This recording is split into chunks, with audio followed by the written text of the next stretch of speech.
Pulis,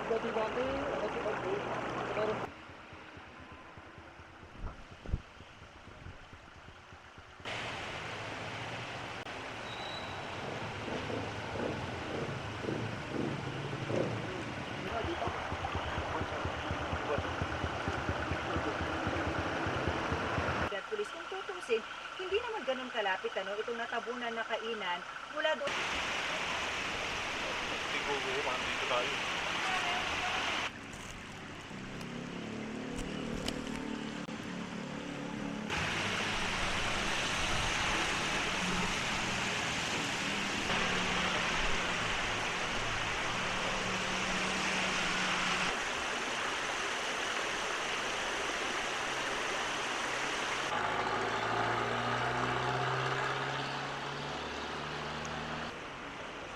Sa ano kanina, sa Shilan.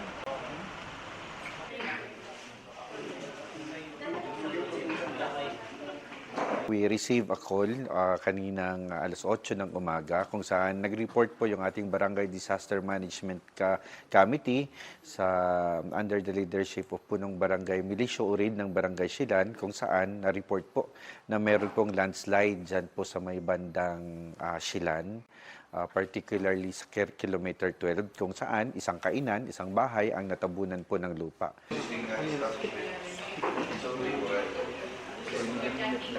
Nakita po nila na 3 katao po yung nadaganan ng lupa nang galing po sa bundok. And fortunately, yung isa po ay nakuha po natin at naitakbo po sa ospital. Sa ngayon po, okay na po siya. Unfortunately, yung dalawa po na nandun, na kumakain, while at the same time kumakain dahil sila po yung mga cook doon they're preparing for sana sa trabaho nila.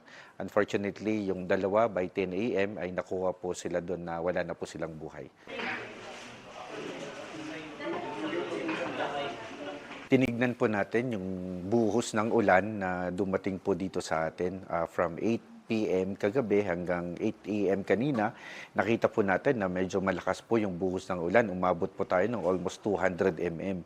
Ibig sabihin, ito po yung malakas na po yan. Madami po talaga.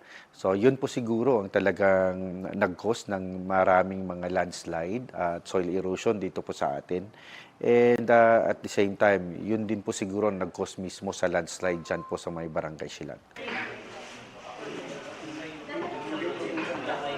May mga instances po ng reports of soil erosion and landslide.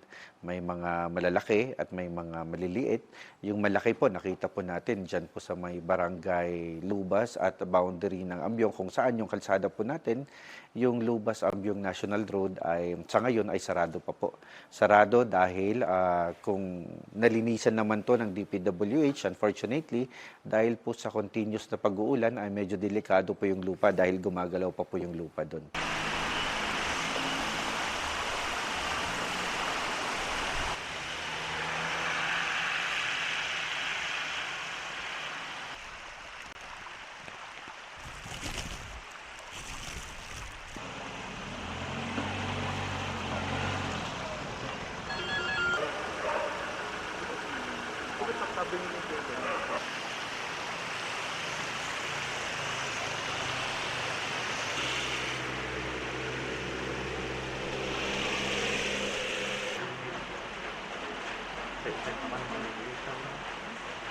Ang sinabi sa amin nung boss, nung narinig daw nila yung lupa na bumabagsak na,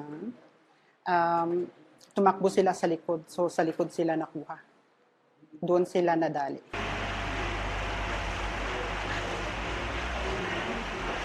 Sa ngayon, gulat pa rin. Hindi makapaniwalang wala na siya. At malungkot. Malungkot na natatawa. Pero malungkot pa rin.